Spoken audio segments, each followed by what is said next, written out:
And we saw the same thing take place after October 7th with the White House, green lighting Israel's genocidal military operation in the Gaza Strip on the basis of lies, deceptions, and distortions of half-truths spun straight out of Netanyahu's office and into the mouth of Biden, starting with the 40 beheaded babies lie. But one of the greatest lies that hasn't been unpacked yet, which I delved into at the Gray Zone, was what actually took place on October 7th, and raising the question of how many Israelis were actually killed by the Israeli military using the same doctrine of disproportionate force and the indiscriminate use of heavy weapons that we're now seeing in the Gaza Strip. First of all, we now know from official Israeli statistics and confirmed deaths published by Haaretz that at least 50% of those killed were on military bases at the time. They were Israel's Gaza division, which was enforcing the siege of Gaza, active duty soldiers in uniform. They were the main targets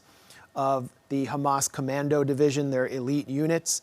And US media Western media never showed the video shot by Hamas and Islamic Jihad commandos by GoPro cameras of them killing these soldiers who had been previously killing them in many military operations.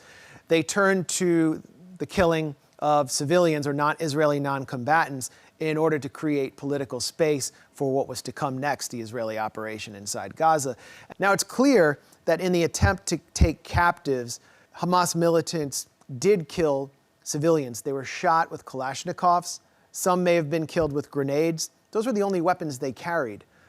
But if you look at the images of, for example, the homes in Kibbutz Be'eri, which was one of the main sites of hostage standoffs, these homes look like many of the homes in the Gaza Strip, which I've personally seen covering the 2014 assault on Gaza. Totally destroyed, cooked. Entire families were actually found in these homes, Israeli families, under rubble, as Palestinian families are now being found in Gaza.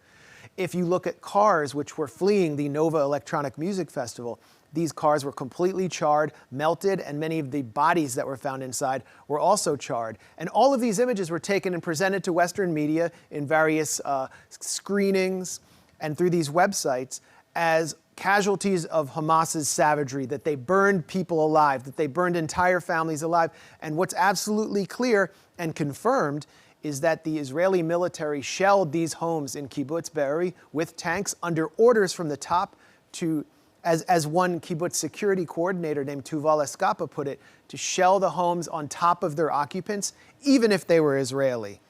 And we can go through so many other testimonies produced in Hebrew media, which I synthesized in my report, to show a systematic campaign of friendly fire ordered from the top of the Israeli military to prevent Hamas militants from taking captives into the Gaza Strip.